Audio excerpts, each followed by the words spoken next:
तुमने कभी सोचा इतने सारे लोग मार्शल आर्ट शुरू तो करते हैं लेकिन कुछ ही लोग ब्लैक बेल्ट तक पहुंच पाते हैं। क्यों कुछ ही लोग चैंपियन बनते हैं? क्योंकि ज्यादातर लोग बीच रास्ते में ही क्विट कर देते हैं, वो मार्शल आर्ट सीखना छोड़ देते हैं। तो आज मैं यही बताऊंगा कि लोग मार्शल आर्ट्स में फेल क्यों होते हैं और तुम कैसे नहीं हो सकते हो। तो मार्शल आर्ट्स में लोग क्यों फेल होते हैं उसके सबसे बड़ी 5 वजह तुम आज जान लो। सबसे पहला रीजन है अनरियलिस्टिक एक्सपेक्टेशन, यानी कि जल्दी रिजल्ट चाहिए। मेरे क्लास में एक लड़का आया, शुरू में उसको बहुत जोश था मार्शल आर्ट्स का। वो आते के साथ ही मुझे बोलने लगा कि सर मुझे 540 किक सिखाइए। मैं समझ गया था और दूसरे वीक वही हुआ जो होना था। दूसरे वीक उसकी थाई खींच गई और उसने क्लास आना बंद कर दिया। और उसने इसलिए क्विट कर दिया मार्शल आर्ट्स क्योंकि उसके अंदर रियल प्रोग्रेस का पेशेंस ही नहीं था। वो इस चीज को एक्सेप्ट ही नहीं कर पाया कि किसी भी चीज को सीखने के लिए हमें पेशेंस की बहुत जरूरत होती है। हम एक बार में ही कोई चीज नहीं सीख सकते। अगर हमको उसमें एक्सपर्ट बनना है, हमें उसे अच्छा परफॉर्म करना है, तो हमको उसका पेशेंस रखना होगा। उसका जो टाइम ड्यूरेशन होता है सीखने का, वो हमें पेशेंस के साथ कंप्लीट करना होता है। बिना उसको करे तुम कुछ हासिल नहीं कर सकते।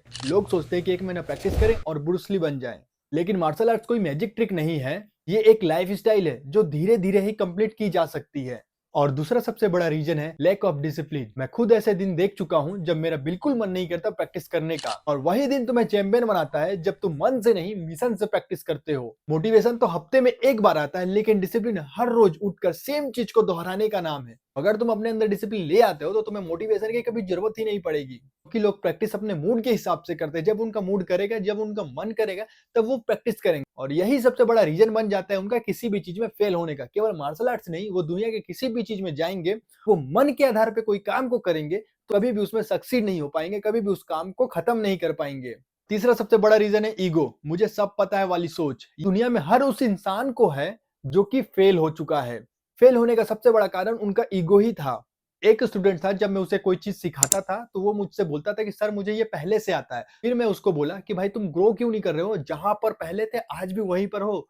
बोलते हो कि तुम्हें सब कुछ आता है।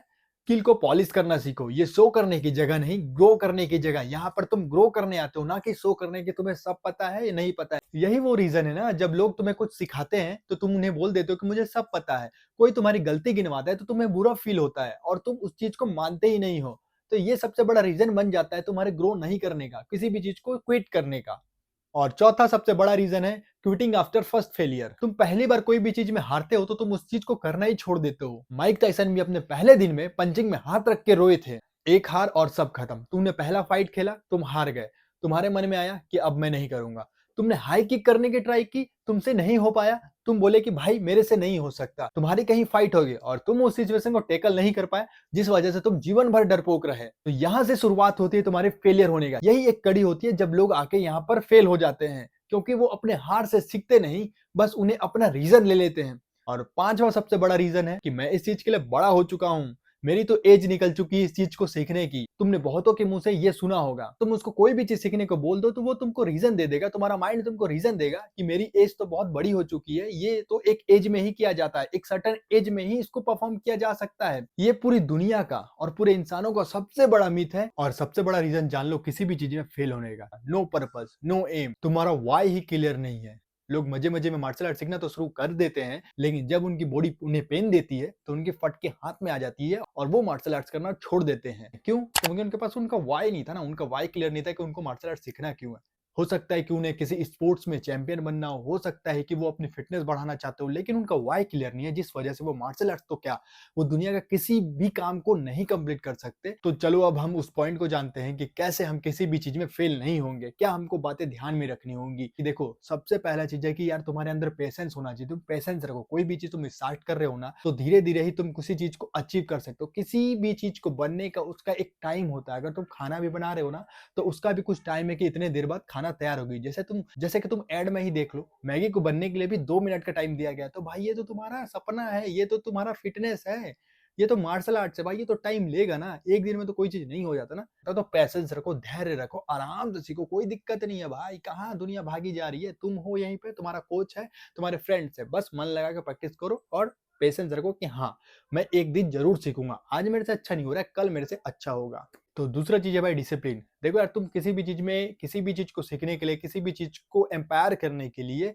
तुम्हारे अंदर डिसिप्लिन होना चाहिए। तुम डिसिप्लिन इतना तो लेके चलो कि आज जैसे मैं प्रैक्टिस स्टार्ट किया हूं तो आज मैं 10 किस करूंगा, कल 20 करूंगा, कि हो सकता है कि मैं परसों प्रैक्टिस कर लूँ 50 किक्स। तो ये डिसिप्लिन होना चाहिए कि तुमको 10 से नीचे नहीं आना है, तुमको 20 से नीचे नहीं आना है। जितना तुम सोचो कि मुझे इतना प्रैक्टिस करना है, तो भाई तुमको उतना प्रैक्टिस करना है। डिसिप्लिन का यही मतलब होता है कि जो तुमने एक बार ठान लिया तो उसको करना है तो करना है भाई, उससे पीछे नहीं हटना है, फिर चाहे जो हो जाए, कितनी भी बड़ी विपत्ति क्यों ना आ जाए, कितना भी बड़ा भाई तुम्हारे अंदर प्रॉब्लम क्यों ना आ जाए, उसको कंप्लीट करना है। तीसरा चीज़ है भाई ईगो। ईगो को अपने अंदर से हटाओ। कोई भी तुमको अगर तुम्हारी गलती गिनाए ना, तो उसको थैंक यू बोलना, क्योंकि ये तुम्हारे लिए भगवान के समान है कि वो तुम्हारी गलती बता रहा हो, तुम इस चीज़ से सुधार करके तुम अपना ग्रोथ कर सकते हो भाई, तुम ग्रो हो सकते हो। जब तक से हम अपनी गलती नहीं जानते हैं, तब तक से हम उस चीज़ को क्लियर नहीं कर पाते हैं।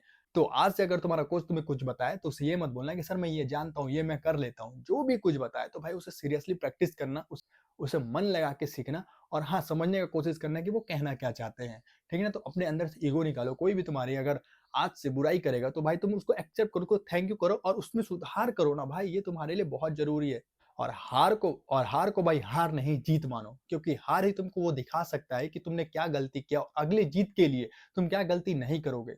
अब चौथा चीज़ है तुम्हारे अंदर का कचरा, तुम्हारे माइंड में जो कचरा भरा हुआ है ना, कुछ बातों को लेके कुछ तुम डेफिनेशन बना लिए हो प्रैक्टिस का, किसी भी चीज़ का, उस चीज़ को हटाओ। सबसे बड़ा एज, एज कोई मैटर नहीं करता, किसी भी एज में तुम किसी भी चीज़ को सीख सकते हो। और दूसरा है शर्म आना, कि तुम क्लास जा रहे हो, तुम देख रहे हो कि बच्चे, अरे इतने सारे छोटे-छोटे बच्चे, इनके साथ मैं कैसे प्रैक्टिस करूँगा? लेकिन क्या वो बच्चे के आधार पे तुम्हारी ज़िंदगी बर्बाद हो रहा है? नहीं भाई, तुमको शर्माना नहीं है। मैं ज़्यादातर लोगों को ये देखा हूँ कि वो बच्चों को देख के भाई क्लास ही जॉइन नहीं करते, वो कहीं जाते ही नहीं कि अरे यार मैं तो इतना बड़ा हूँ, बच्चे मुझ पे हँसेंगे। तो उन्हें क्या है? उन्हें शर्म है उस चीज़ का कि बच्चे उन पे हँसेंगे। लेकिन ऐसा कुछ नहीं है, ये बस मन की कचरा है जिसको तुमको निकालना पड़ेगा, तुम्हारे दिमाग का कचरा है ये। वीडियो अगर मज़ा आया हो, दिल तक बात लगी हो, तो एक लाइक कर देना, और हाँ, वीडियो को शेयर ज़रूर कर देना, ताकि जो हार रहा हो, उसको ये वीडियो हो सकता है फाइटर बना दे। मिलते हैं नेक्स्ट वीडियो में।